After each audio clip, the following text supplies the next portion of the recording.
Today's conversation could not come at a more critical time. So today's conversation is going to delve into one of the most urgent conversations about the future of our freedom, the global movement towards digital IDs and the simultaneous push for central bank digital currencies. These tools are being presented more and more in every one of our countries. We're seeing it more and more often as modernization, as things like convenience. They're being sold to us as innovation. But really, deep down, these are posing unprecedented risks. Risks to our financial freedom, risks to our fundamental freedoms in general, but also to things like our privacy, our financial autonomy, and in general, our civil liberties. So today, with me today, I have the pleasure of being joined by the great Montgomery Toms. He is a relentless fighter. He's been relentlessly fighting against globalism, against centralization of power, against Agenda 2030, in general, against undemocratic government overreach. And he's been doing an unbelievable job over in the UK, mobilizing people, going out and speaking to people, young people in particular, to what really is happening over in the UK. Things like the erosion of freedom, things people are not even aware of, erosion of democracy, and as he likes to call it, the erosion of common sense, really. So thank you so much, Montgomery, for joining us here tonight. It's really an absolute pleasure to have you on. Well, thank you very much. And I know we had a bit of technical difficulty, but I'm just checking you can hear me now. I can hear you loud and clear. Thank you. Amazing. Brilliant. So let's get right in, shall we? Montgomery, so it's been a few busy months over in the UK, I would say, a busy year in general, especially regarding this whole topic of the digital ID. As soon as it was announced, Keir Starmer's rhetoric on it, the civil movement against it, everything that's been going on behind the digital ID. What can you tell us briefly about the situation, the current situation and the status of the digital ID in the UK, and let's say the threats from, let's say, a general perspective of what the digital ID could end up becoming? Yeah, I mean, it's a huge question. And obviously, busy is a nice way of describing what we've had in the UK over the past few months specifically. It's been pretty depressing, actually. The government has been going full speed with digital ID, which many of us have been discussing since 2020. And they locked us down and they took away or attempted to take away our fundamental our rights and liberties. We knew there was a far more sinister kind of plot and attempt to introduce top-down control. And obviously in 2021, vaccine passports were introduced, which really was the first most fundamental step towards digital ID. And I think that so many of us, it's a bit of a paradox, so many of us have been frustrated in the sense that we've been waiting for digital ID to be announced, not because we want it to be announced, but because we knew it was coming, and yet we've been proven right once again. And we were labeled far right, conspiracy theorists, crazy. And look, literally, it's been announced as in the UK, something called a Brit card. However, and it's what's difficult about this is how complicated this topic is yes, it's a discussion about a digital ID, all of our information centralized in one database where the government can have access to potentially our medical records, what we spend our money on, our bank account, potentially our carbon footprint. But there's also, how is this being implemented in a very sneaky way? And originally, it was about, they used the term, stopping the boats to try and limit illegal migration, which is an absolute joke. And when Keir Starmer, our Prime Minister, announced that, people just knew that was the most pathetic attempt at trying to convince and gaslight the public into believing they were attempting to stop illegal migration. Really, they were just opportunizing on a crisis that they had caused in order to bring in, as I say, digital ID. But it is forever changing.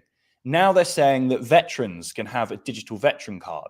And now they're saying that up to 8 million company directors have to have a digital ID in order to run their company legally.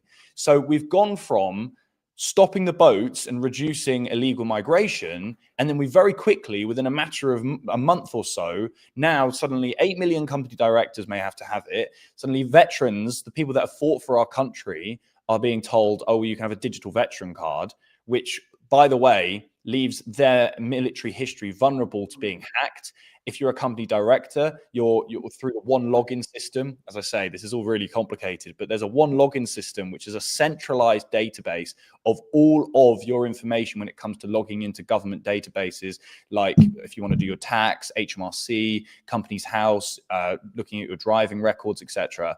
And that is a piece of software that was invented and written up actually in Romania. And when it was put through a red team exercise where they basically take friendly hackers and ask the hackers to see if they can hack into it, they managed to hack in without even being noticed. This is the system that the digital ID is fundamentally going to be built from, a system that can be hacked. All of your most precious information can be readily available within one attempt, and they really want us to go forward and fall for this. So we've gone from stopping the boats, reducing illegal migration, to suddenly veterans, company directors, and potentially everybody having all of their information on one centralized digital database, vulnerable to being hacked, not to mention being watched, monitored, surveilled, tracked, and having cash removed and a social credit system on the horizon. There is literally like 100 reasons or more as to why digital ID is the worst, most destructive authoritarian action that we're going to see in this country. And yeah, my rant is over. Sorry about that.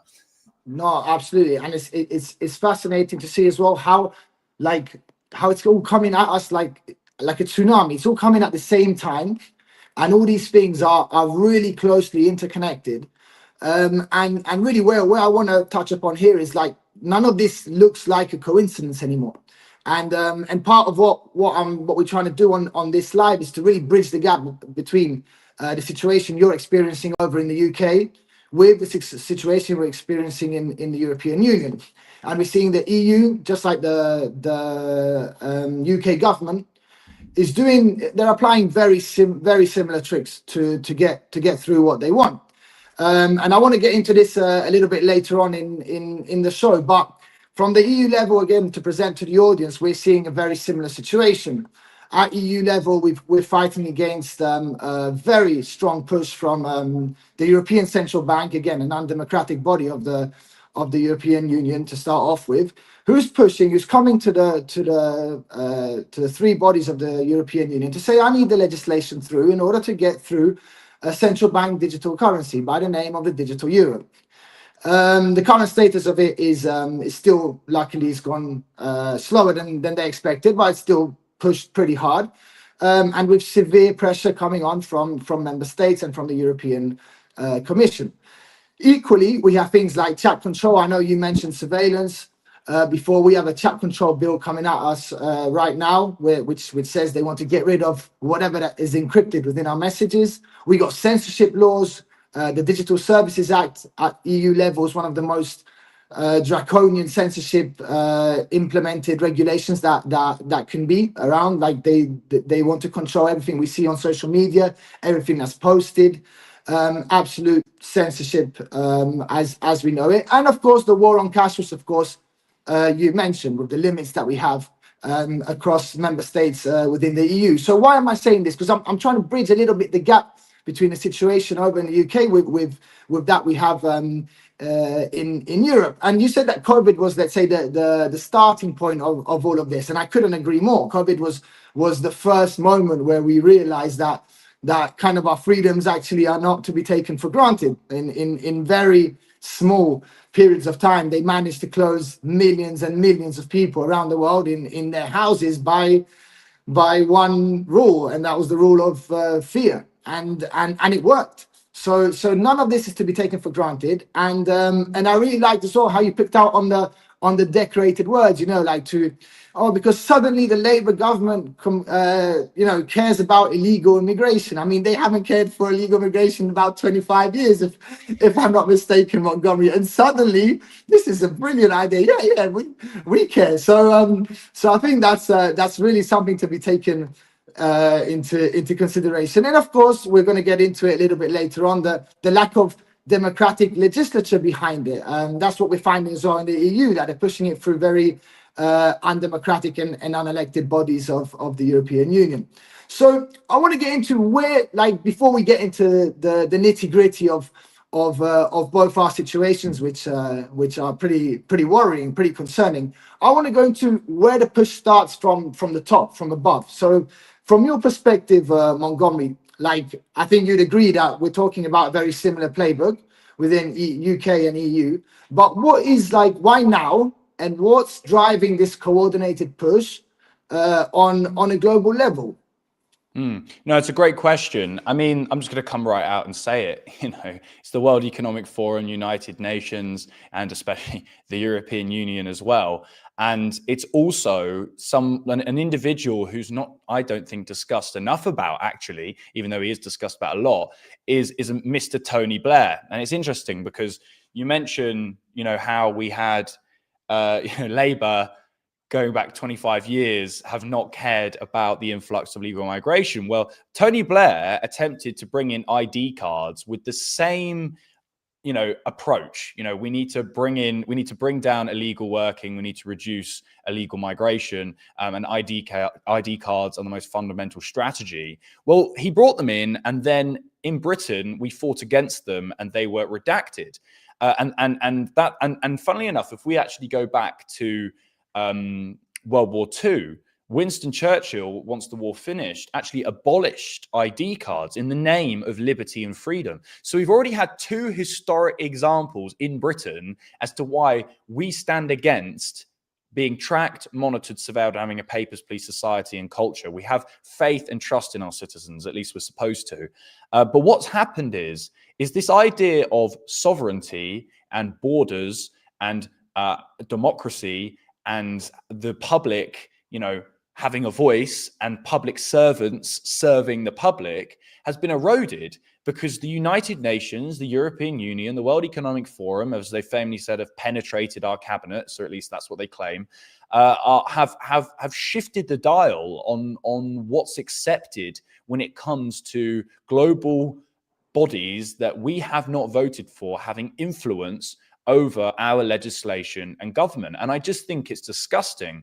We are Britain. We are known for being this small little island which conquered the world and ruled, with an iron fist and with strength. And yet now we are used. We're nothing but a puppet in the machine of globalist organizations and pretty evil, screwed up minds that want to essentially take away sovereignty, freedom, and choice and replace it with this globalism, technocratic ideology. And one of the things that really comes under is a world government or a centralized government, or at least a centralized database. And you talk about the digital euro, and I talk about digital ID, and then you talk about the European Union and start to realize, well, hang on a minute, what do all of these things have in common? Oh, exactly. I know, it's all centralized. It's all under one roof. And that is incredibly terrifying. And globalism and centralized government and top-down control, this kind of, you hear this a lot, 1% versus the 99%, is something that I've been fighting against, well, as long as I could, as long as I can be, or have been able to, which is, when lockdowns hit when I was about 14, 15. And I'm sure it predates that too, as many people tell me. So really, to answer your question, in short, what this is about is global entities infiltrating and attempting to shift legislation in our country without any democratic say, and attacking and destroying our sovereignty.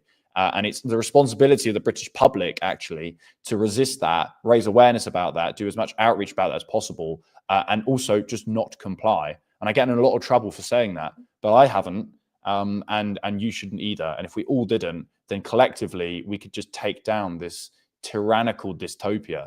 It's just disgusting, to be honest. Absolutely. And yeah, we often talk about democracies, that we live in democracies, and really we're seeing more and more from one day to another that not just like our national governments is one thing. They can do the will of the people. They may not, often they are criticized, but that's where it should end. But really, we're seeing top-down approaches, which which our national governments, who in theory we elect, obeying a higher body, a higher unelected, dark, like you said, body, which we don't even have a clue who they are, and we know only that their plans are sinister and dark, and this is the thing that if people start waking up to this, then they start understanding a little bit this coordinated push that we're talking about, the approach. And yeah, and I see that we talk about the UN, of course, the World Economic Forum. It's interesting as well that places like the World Economic Forum, they don't even hide a lot of their publications. They don't even hide a lot of their motivations and ambitions. They're straight out saying things that should really be worrying more and more people. Just want to finish up there on Tony Blair, who was actually one of the key pushers for forced vaccinations during COVID and in the aftermath, of course. And just to stay down on COVID very briefly, we're seeing I think an element of arrogance within these global bodies. Arrogance is putting it lightly. I mean, they can be called a whole load of other things. Where you see, I think the WHO is an excellent example of this. You've seen the massive failures in within the WHO during COVID, the massive lack of transparency, of corruption, of basically failures in all their projects, of lockdowns, of censorship, of all the things that they managed terribly during COVID. And basically with a project called the Pandemic Treaty, they sought to double down on all those mistakes. So you're thinking it's not because they care about world health, but it's only because they're pursuing a higher element, a stronger element of power. And that's where things start kind of coming together, and the puzzle starts coming together, because you start seeing really what's going on. And it's what gets me is that the digital side of it is an ideal, let's say, step forward. It's an ideal moment for them to come in and really take away our freedoms. I mean, what, 30 years ago they didn't have the technology to do what they could potentially do now. But I want to go in just to update a little bit of the audience here that might be listening, who know about the digital ID situation in the UK but might not be updated fully. What is the current status, like, from if I want to call it legislative? I know it's undemocratic, but where is it hanging now? What are the next steps? Just if you could give a brief update on that, Montgomery, that'll be awesome. Yeah, absolutely. So the current status is the implementation of this ultimately it's not going to be for a while. And I think that this is really important to know. And this actually links to another point I wanted to make. I used to be of the nature where I was almost obsessed with the idea that the public are pretty powerless when it comes to instilling change, because the enemy that we are facing is so distant and it's so centralized that it's a real challenge. And I also want to raise that I actually think we could be far more positive. And this idea that everything is coming from global institutions, everything is down to the WEF or Klaus Schwab or Bill Gates or WHO or any global institution, I don't think is strictly true. I used to think that's the case, but I also have seen a huge amount of movement in Britain. And a positive one too. And I just wanted to build on my previous point and link to what you were saying there when I say that actually it's not black and white. It's not kind of like we're powerless, they've got loads of power. There's truly is a discussion of actually we can do a tremendous amount to face this and to push back on it.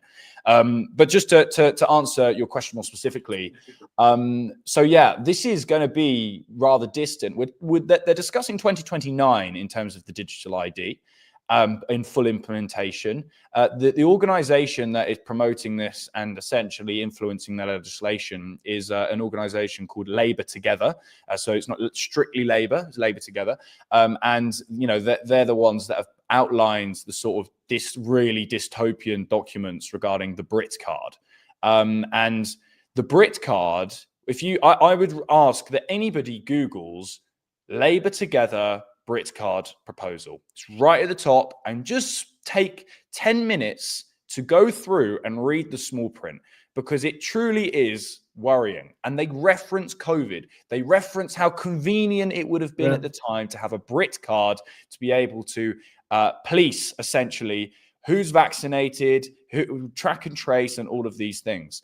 So the current status in the UK is 8 million company directors. So if you want to run a limited company, will be expected to log in through something called One Login and gradually be integrated into a digital ID system.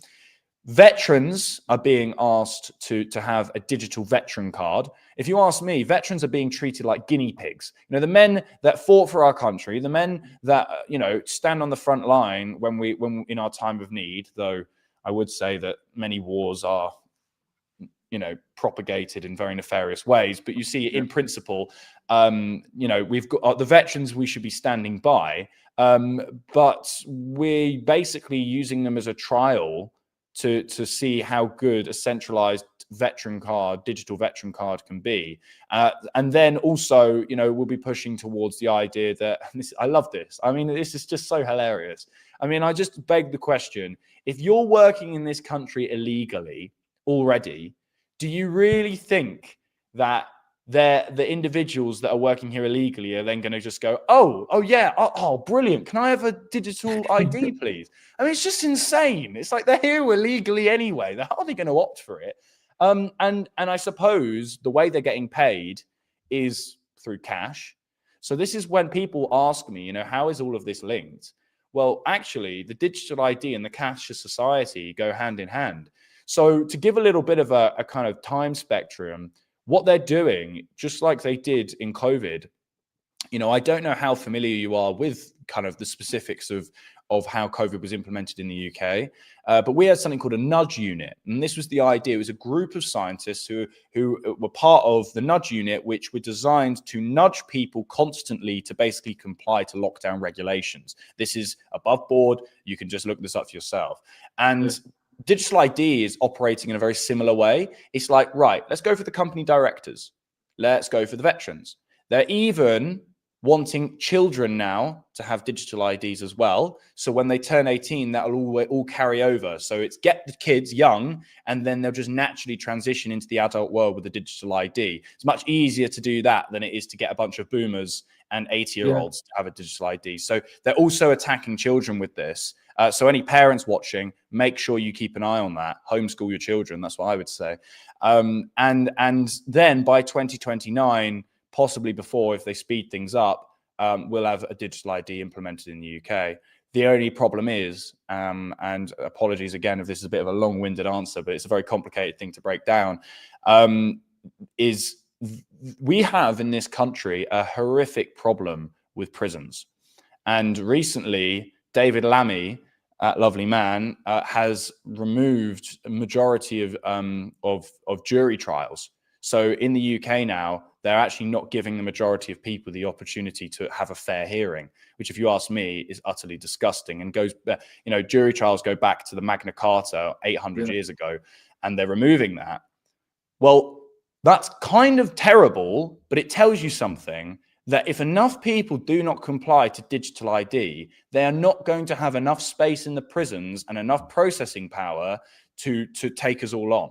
So it really is a matter of do not comply, because it won't take that many people. There's 70 million people in the UK. It won't take that many people to not comply for this to crumble. And ultimately, that's the ultimate fight back here. Let's do everything else. You know, speak to MPs, sign petitions. Let's do everything. But when it comes down to it, do not comply. Anyway, I keep ranting at you, but this is something that for me I've been going on about for a long time. No, but the analogy with the prisons makes real sense. It actually it's a logical approach, because I mean we see that the UK government is spending on they can barely afford, you know, the NHS now is in dire straits. They've got, I'm sure, the prisons problem completely, I mean, really doesn't surprise me at all. So yeah, it wouldn't take that long. It would take a couple 100,000, I think, extra, and that's it. They don't have the resources to keep it going.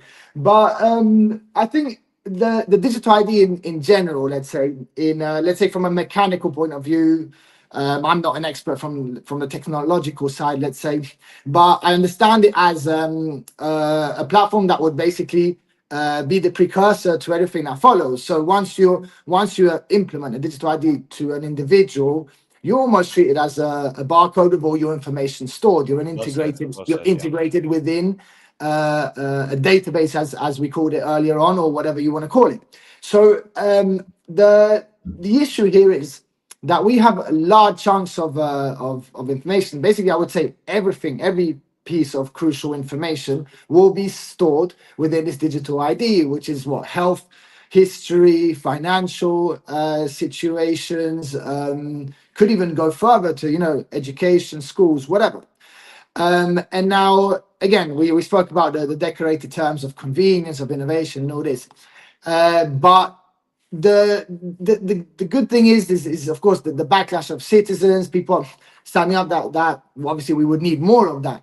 Largely thanks to people like yourself who have mobilized so many people around the country to really stand up and understand things. But my concern is that people don't really understand this wholly. They still have this perception of conspiracy theorism. They still see it as something distant, like you said, because the perpetrators are so distant, because they are faceless. Really, we don't really know who's running the show up there in many of these global networks and institutions. Because of that, it makes it all the more harder for people to really get the message and understand the gravity of the situation. I think you'd probably concur with this point as well, and I just wanted to touch upon that. How do you see the perception across grassroots, across day-to-day people? Do they realize the issues? Do they see that this threat is actually tangible out there, or is it still an element of naivety? So no, that's absolutely a great question. So one thing that you'll notice about digital ID in the UK, and you know what, I appreciate as well, this has got huge amounts to do with the digital euro as well as one of the core talking points. But fortunately, one of the only things I think that's happened that's good in this country for a while is Brexit. You know, Absolutely, even though 100%. we still copy and have huge links with the European Union, but it's something, I suppose, right? Exactly. But the thing about digital ID is I've been talking about this, as I mentioned at the beginning of this, since the lockdown days, along with millions of other people. And you'll find this is not a left-wing issue or a right-wing issue or much of a debate. This is left and right unite. You've got people who, for example, and I'm not here to talk about the whole Palestine and Israel debate, but I think it's really interesting to see. I've met people who are Zionists who, very focused on the idea of Zionism, and then people that find that disgusting and think that, are very pro-Palestine, but have both said that they will put their differences aside and shake hands when it comes to fighting against digital ID. And I think that digital ID is oddly the most destructive tool and method that our current government and previous government has pushed for, but is also what is pulling people together the most, because no one wants this. And I tell you, when people call me a conspiracy theorist, or they say, well, I don't mind the government having my data, you've only got to just push forward the idea. It's not about this government. It's about any future government. Once this is written in, any future authoritarian government will have access to your data. Just think how that can be weaponized against you. So if you like the Labour Party and you like our current Prime Minister, I really think you've got to have a problem if you like them. But assuming you do, what if Reform get in, which is looking highly likely? Are you happy with Nigel Farage having your data? And then they'll go, well, absolutely not. I'm like, right, well, that's how I feel about Starmer and about Farage as well. I don't want any Prime Minister having access to our data. And I think we're losing, we need to get a grip on what it is to be British. Okay, so people come at me a lot because I don't call myself a conservative. I call myself a liberal. Okay, and people freak out because I think liberal. Oh, that's the problem of all the problems we've got. I'm like, no. Traditional liberalism is to say that the state should be as small as possible, Exactly. and the individual should have the right to govern themselves. And we should have, like they have in America, we don't so much have it here, and we should, a proper constitution which ring fence and protects our individual liberty. And we don't have that in Britain. We have common law, we have the Magna Carta, but it's not as ironclad as a constitution. And this, over the years, our liberal rights have been taken away bit by bit by bit by bit. But what people need to understand is the state can't give you freedom. That's not something the state gives you. You are born free. I'm a Christian. I would say God gives me freedom. I'm born a free individual. So the amount of power that you have to resist digital ID is immense. And the people know this. And I've been doing this, as I say, for a long time. Behind me, you can't see it on the live stream, on the portrait live stream, because it's cropped. Behind me, I've got my first megaphone and my first say no to digital ID sign. When I was fighting back against this, and I can tell you, amongst the grassroots, the atmosphere and the culture and the way this is being received from the public is incredible. The public won't have it. It's very optimistic. And to ask you a question, what's the reception like regarding the digital euro? I mean, how are people receiving that? Because I can tell you, digital ID, it's a big, strong no on both sides, from my experience. First of all, that's really refreshing to hear. I think we've been following the protests, a lot of the movement behind, let's say, the resistance over in the UK, and of course, supporting it from elsewhere. But it's obviously really refreshing to hear that, and knowing that, of course, that we still have work to do. Both you in your field, myself in our field here at Citizen Go, we got work to do to keep getting that message out and to keep informing people, because that's part of what it takes. But in answer to your question about digital euro, I'm perhaps a little bit more pessimistic than you are. You seem more positive than I am. I'm always called that. People call me too optimistic, but what choice do we have? You got to smile in the face. Exactly.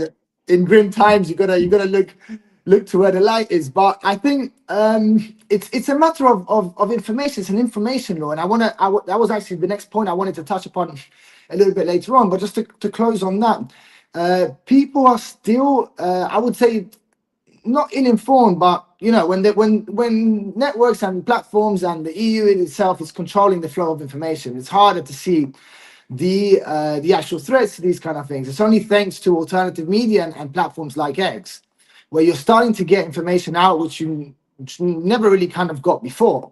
That's changing a bit the narrative, thankfully.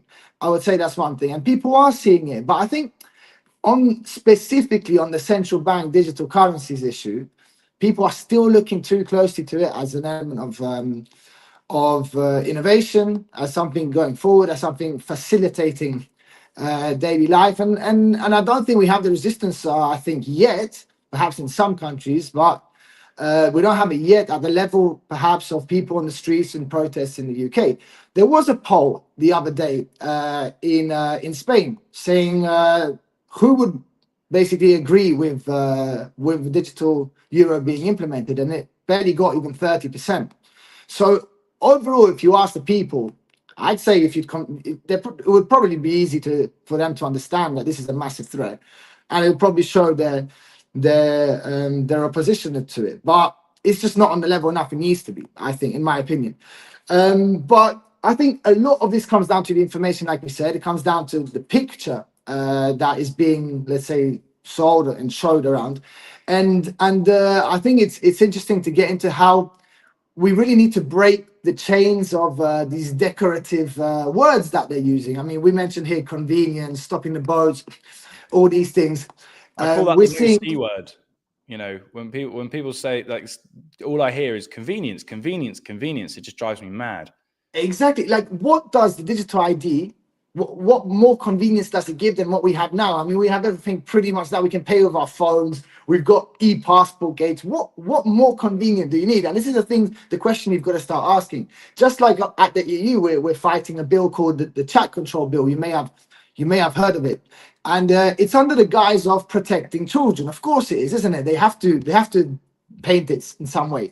Do you really think that the EU doesn't have the mechanism and the technology to go after actual pedophiles and actual criminals, child sex offenders and all this? Of course they do. If they wanted to, they'd go straight at it, and the job would be done. But no, it's decorated into a way where even member states, governments of member states, they feel pressure to be like, no, I can't oppose a bill that protects children. I mean, I just can't do that. And exactly, and it goes forward like that. It's called the CSAM bill. It's the protection of minors against sexual offences. And this is, and inside it is just chat control. It's literally breaking the encryption mechanisms within the instant messaging platforms like WhatsApp, like Telegram, like all of these.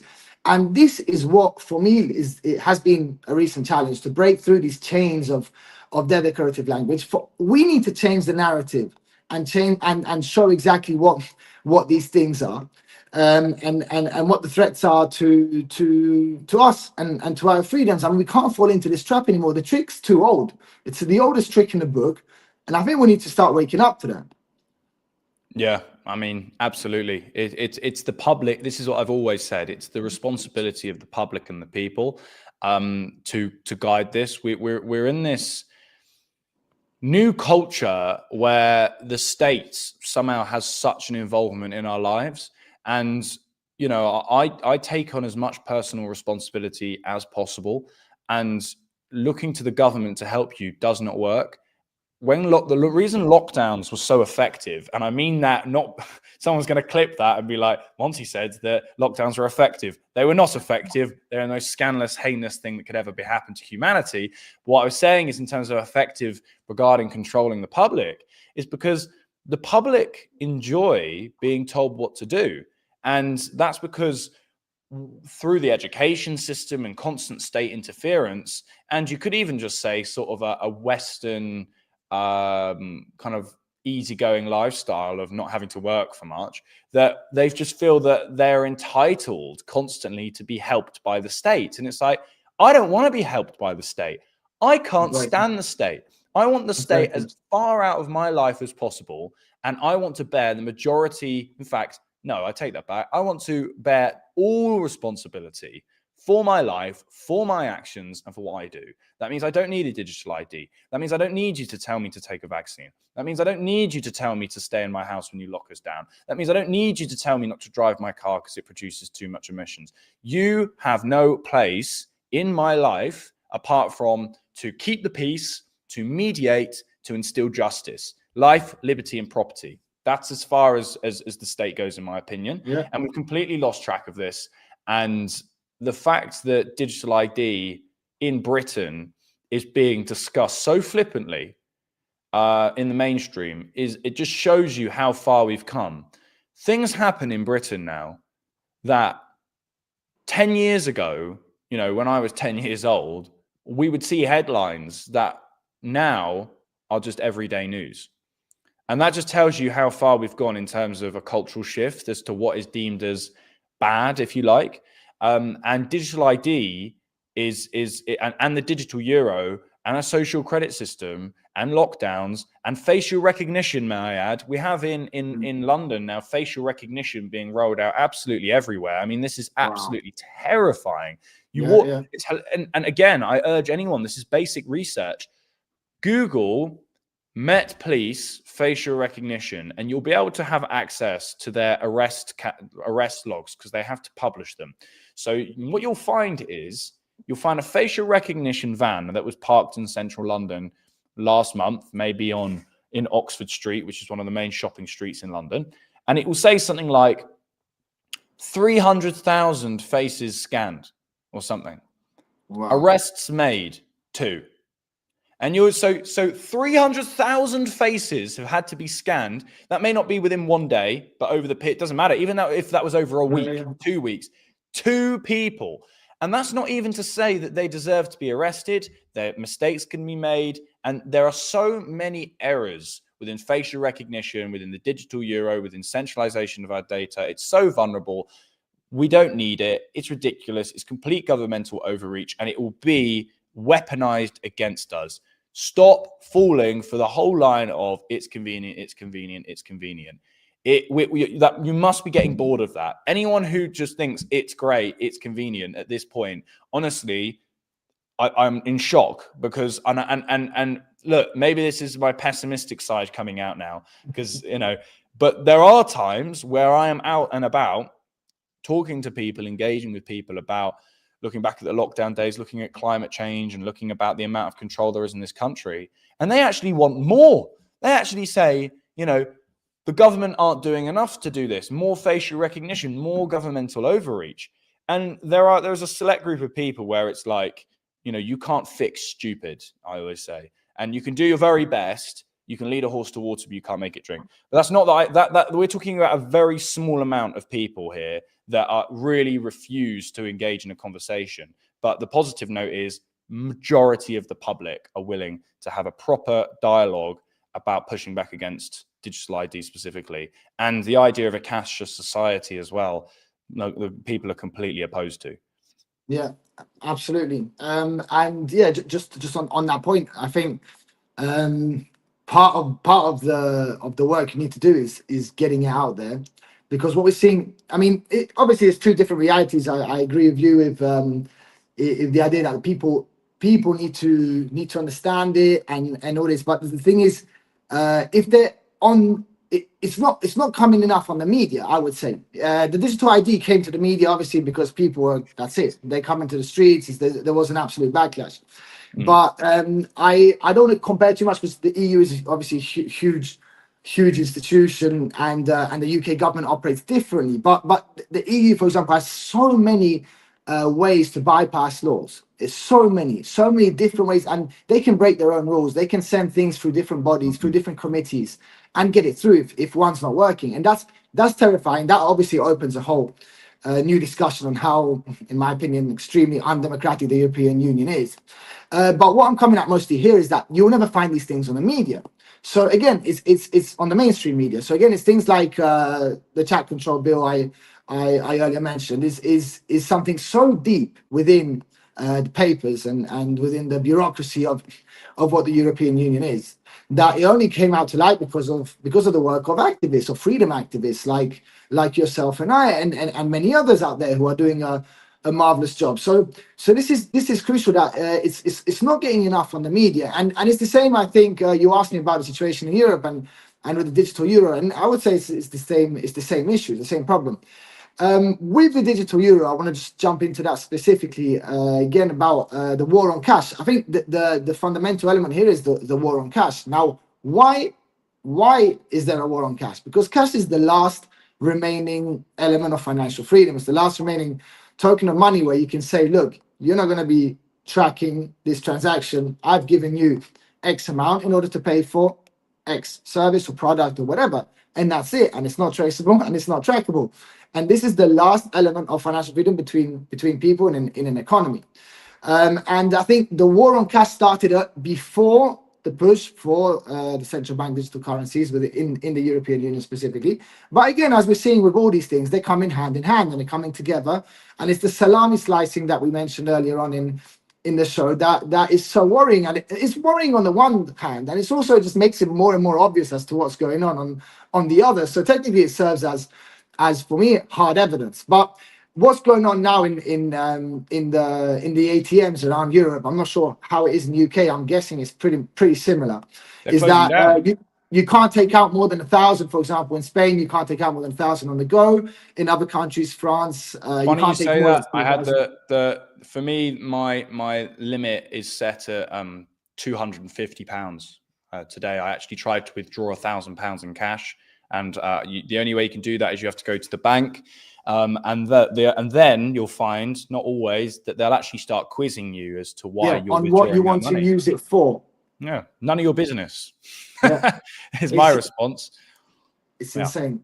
Exactly. So we're seeing a similar correlated approach in Europe. It's exactly that. I think I don't want to. I think it's 3,000, over 3,000. Again, you need to declare what exactly you want to use it for, and then 10,000 is the strict limit. I mean, not so long ago, we're talking about 5 years ago, people were handling most things in cash. People, I mean, what do you want to do if you want to buy a second-hand car or things like that? People would save in cash. Elderly people are very tied to cash. What can you say to them? So what? You're waging a war against cash. It's incredible when you mention elderly people. Another thing which I'll try and tie this together as to why it's relevant is that got voted through a little while ago that assisted suicide would now be available in this country, and there's a huge conversation around kind of there's virtually no safeguards involved there. You know, the state cannot sanction the death of people, in my opinion, and that's not the state's role, as I keep reiterating. But the reason I find that interesting and why I'm linking that to cash is during lockdown, I always mention this, of course, elderly people were the utmost priority. Okay, it was, we've got to shut down the entire world to protect the vulnerable, majority being elderly. Now it's, let's take away their cash. In England, there's been cutbacks on the winter fuel allowance, meaning that they're freezing in their houses, and they've introduced assisted suicide and basically giving the state the ability to bump people off when there's not enough beds available and things like that. And there was a massive midazolam scandal during lockdowns where many elderly people were killed in care homes. So my point is, it's just more weight to our argument to say that the state in Europe, European Union, and our government have virtually no interest really in safeguarding us, protecting us, and doing their duty, which is to just, you know, instill peace and a proper democracy. Instead, they're weaponizing many things against us. The digital euro sounds absolutely terrifying. And what's really scary about the digital euro, I think that I don't think mentioned, is it's something that's so distant from your country. Whether you're in Spain or France or Italy, you know, but if a digital pound was introduced, that's something that we can take on and tackle in Britain. Whereas you've got the job of taking on the European Union, which is, you know, a powerhouse of authoritarianism. So I think you're doing sterling work in terms of raising awareness about it. It's sad to see so many people falling for the convenience kind of line. But my message is always so clear. You know, we are the people and we hold the power. Mass non-compliance and doing mass outreach on a grassroots level and across social media, all we can really do at this point, or especially in your shoes, I think, is raise awareness about how this is going to be weaponized to take away your freedoms, track and monitor and surveil you. And if you're trying to connect with the general reader, if you like, you know, metaphorically, looking at the fact that elderly people won't have access to cash, homeless people won't have access to cash, your kids, you know, even little things like that, like what are you going to do? Transfer your kid £1 and money, give them a bank card? You know, it's just ludicrous. I always ask, you can name maybe you can name benefits for introducing, maybe you can, I don't think you can, but maybe somebody could name benefits for introducing a digital euro. Can they name a benefit for removing cash? Can anyone name a benefit? I don't know. No one's ever given me a valid reason to remove cash. You know, I'm very pro-choice and I'm very pro-freedom. I think I don't think digital ID should be implemented full stop. But where I really got a problem is when the government then says it's mandated and you've got to have one. And the same applies to the digital euro. I'm assuming, because I'm not actually, of course, I'm sure you're far more knowledgeable on this than I am. I'm assuming the digital euro is to replace cash and to be basically a new version of currency, and that's my understanding. Yeah, absolutely. I wanted to just give that insight. In fact, it's open reports. The ECB has published reports when by natural forces, basically by pure mathematics, what happens is that it's a gradual elimination of cash, in the sense that the cash that is in circulation within an economy will go either. We'll have to go in order to transfer to the digital euro system. Now, of course, you could say, well, I'm just not going to do that. But yeah, that's easy to say. But wait until, firstly, the soft part, the carrot, there'll be incentives. So you'll get a better interest rate on that money than you do in your commercial bank, for example. Yeah. Or you'll get deals on traveling, or you'll get deals on your groceries, and you won't if you pay with your commercial bank. So that's the carrot. Then the stick is, okay, you haven't applied, so you can't fly. So you can't buy this.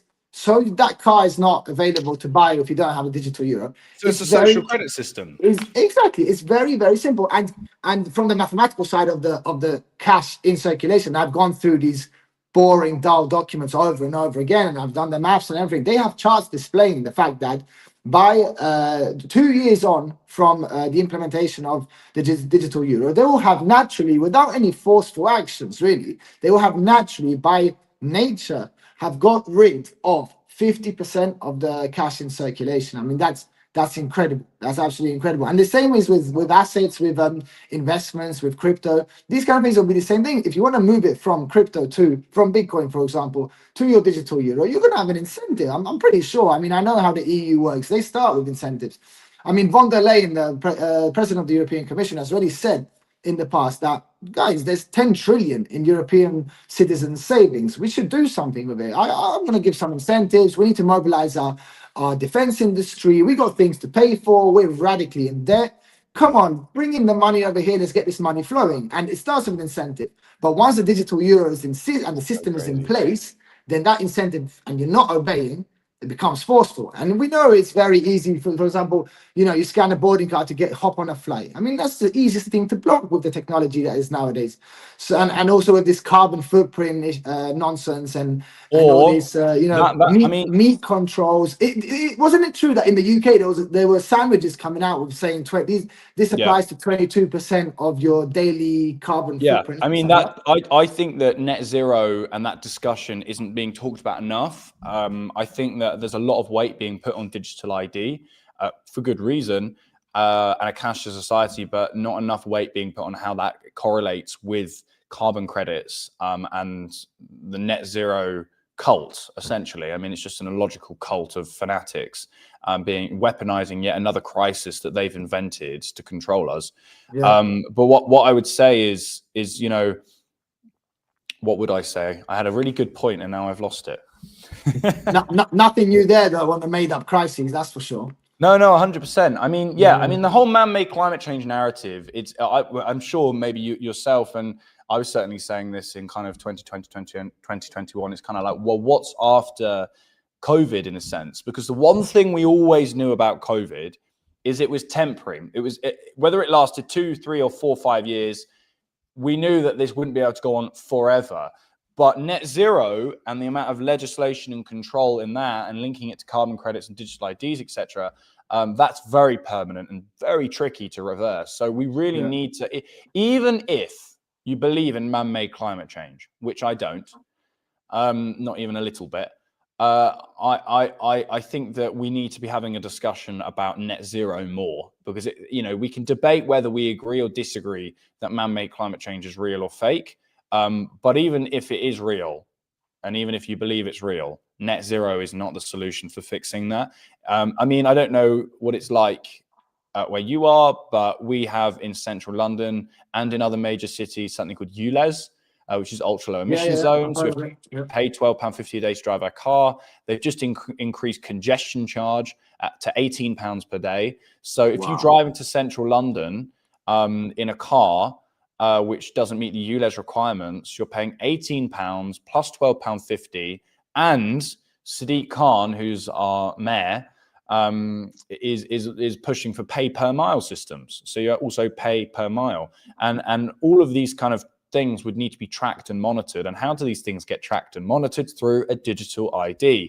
And I remember what I wanted to say now. We may sound crazy and conspiratorial. It's like, okay, great. What did Trudeau do when the truckers said they didn't want to take the COVID vaccine? Well, he switched off their money, essentially, and he blocked and suffocated their funding and donations. So it's already happened.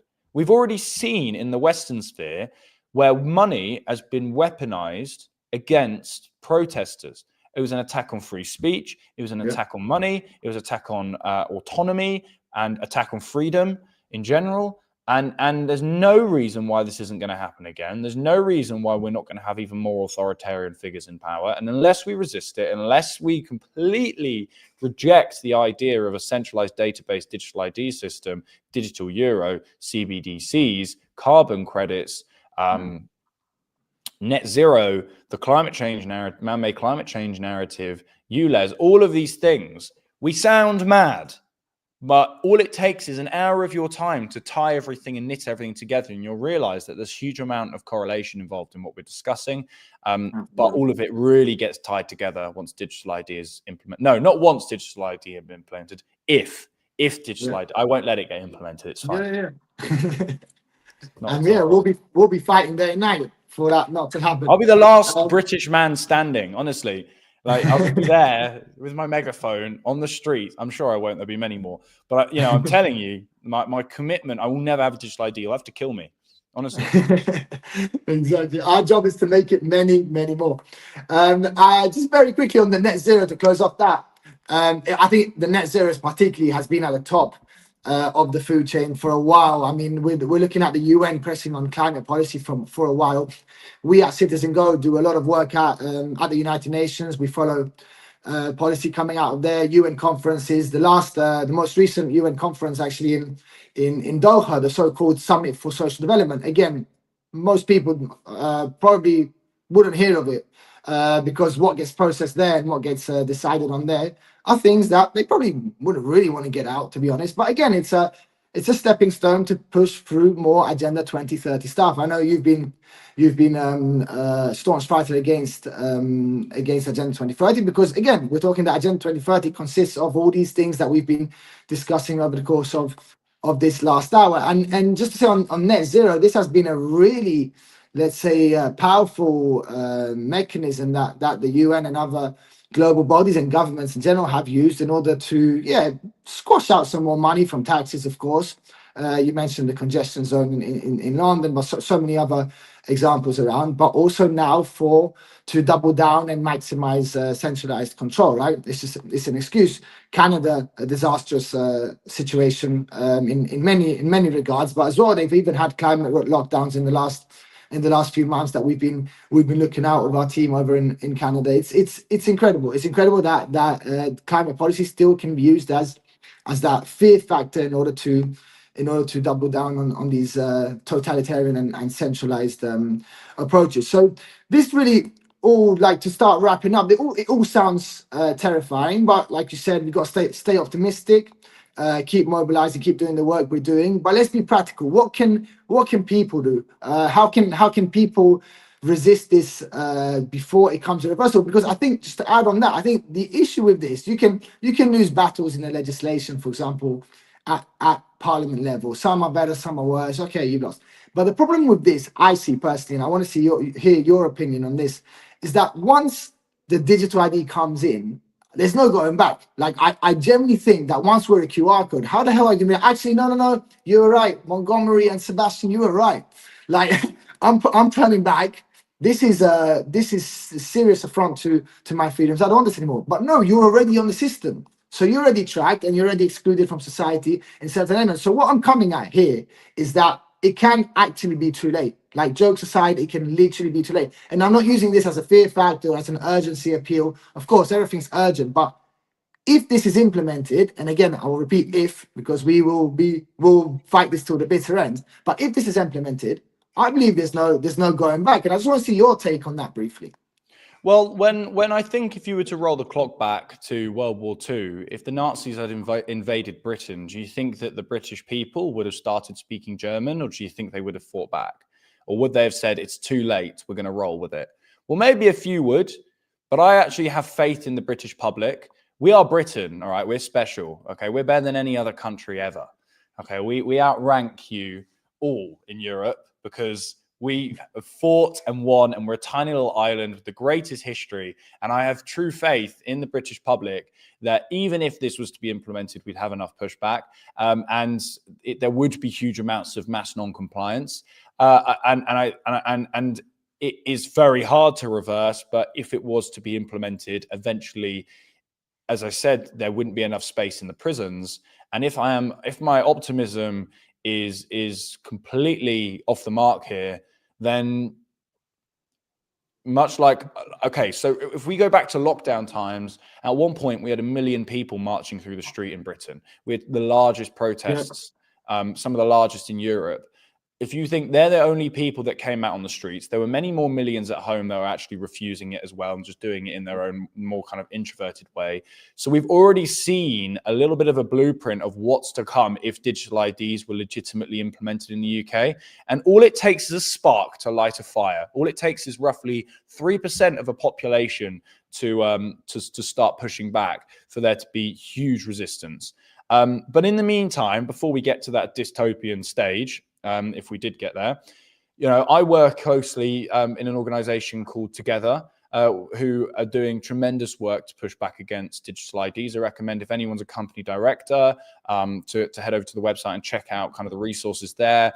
You do all the necessary steps. Some of them are laborious, I agree. Things like contacting your MP, things like signing a petition. But we can't, this is the thing. People want to kind of jump straight to the end game, which is like, let's just take it to the streets and let's like push for a huge kind of political revolution. It's revolution. Like you can't get to that stage without taking the necessary steps first. And also, nobody wants a revolution. They're messy, they're full of death, they're full of division, they're full of a lot of bad things. If we can deal with this, and I want to promote this a lot because there are a lot of people out to get me. I do not promote violence in the slightest. I believe things should be dealt with calmly, with words, with debate, with open conversations, not with violence.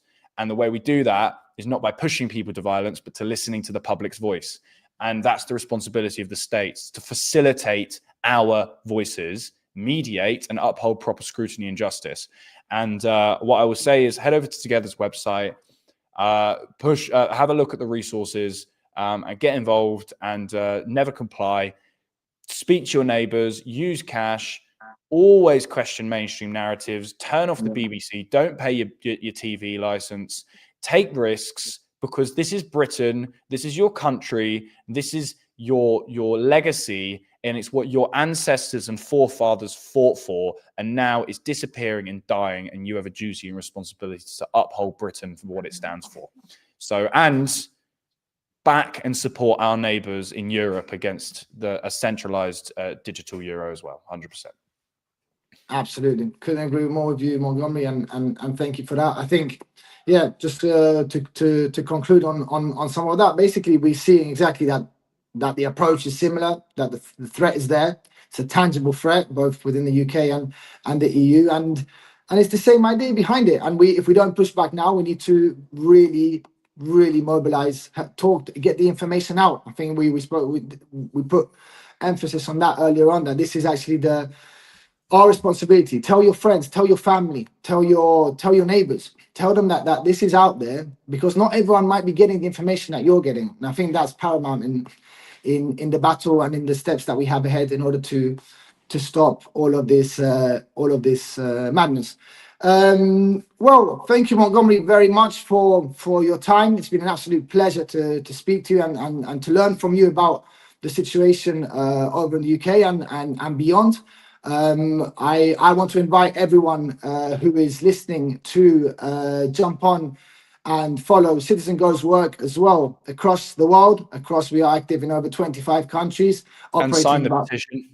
Exactly, operate about 15 languages. Sign the petition in your country. We are doing everything to stop all of these globalist pushes, be it CBDC, be it digital ID, be it censorship measures, you name it. We'll be there at the front of the fight, just like Montgomery Thoms, who has been our guest today on the show. So once again, thank you ever so much, Montgomery.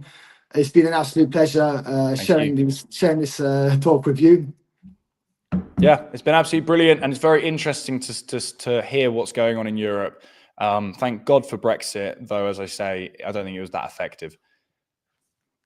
I would agree, and there's a lot of more work to be done going forward. We need to double down on the victories and keep pushing.